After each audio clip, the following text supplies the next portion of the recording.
Meio 6 est né en l'an 2000. À l'époque, on parlait beaucoup de l'IT, donc de l'informatique qui était critique.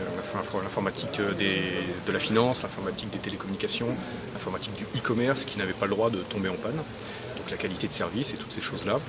Et l'équipe qui a créé Meio 6, dont j'étais le président et fondateur, avait une expertise dans ce qu'on appelait les systèmes à tolérance de panne.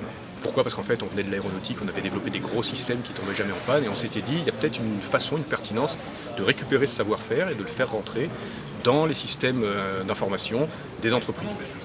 Voilà, donc c'était un sujet qui était très complexe, parce que la tolérance aux pannes, ou ce qu'on appelait 5-9, c'est-à-dire rester les systèmes qui sont always on, c'est quelque chose que tout le monde souhaite. En particulier quand on fait du e-business, on n'a pas envie d'interrompre les transactions. Mais c'est pas trivial à faire, ça a un coût en performance, un coût à l'acquisition. Et nous on s'est dit, on va trouver cette technologie qui, à base de virtualisation, je pourrais revenir dessus mais c'est un petit peu technique, pourrait simplifier cette équation, avoir une approche nouvelle, beaucoup plus économique et très très souple de management pour permettre au système d'information de rester en ligne tout le temps. Donc mon métier était très technique, mais le besoin était absolument évident et on s'est lancé d'abord dans une phase de recherche assez substantielle.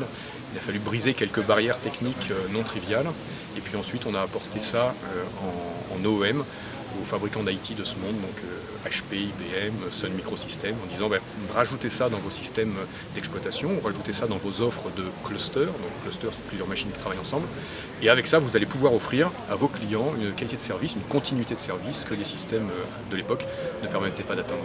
Pour moi, le timing, et derrière le timing, une autre problématique d'un deuxième niveau, mais qui a été très structurante dans ma démarche, à savoir le lieu. Donc il y a le quand, mais il y a le où.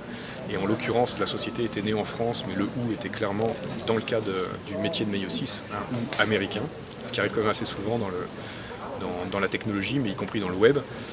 S'américaniser peut être quelque chose de très intéressant pour développer du business, mais également pour développer des relations avec des acquéreurs potentiels.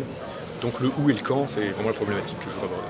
IBM a acquis Meio 6. Au sein d'IBM, la première année, je l'ai passé essentiellement à intégrer Meio 6 dans IBM. Donc IBM, pour rappel, 480 000 personnes, c'était donc légèrement plus grand que Meio 6. L'intégration était une intégration multipoint, système d'exploitation, force commerciale, marketing, différentes lignes de produits.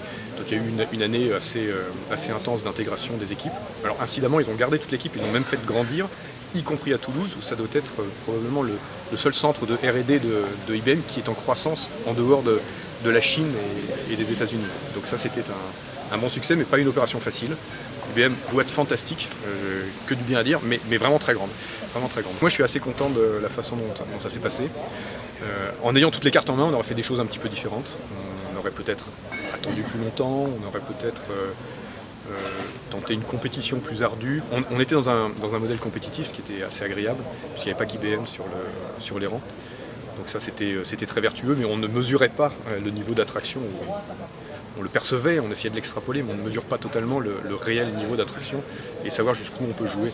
Donc nous, on est resté à l'intérieur d'un jeu tactique très sérieux, c'est-à-dire qu'on a mené la compétition entre trois acquéreurs potentiels jusqu'au bout, mais on n'est pas arrivé dans un mode de cassure. C'est-à-dire qu'on savait en fait, ce qu'il ne faut pas répéter, on savait qu'on irait au bout du process.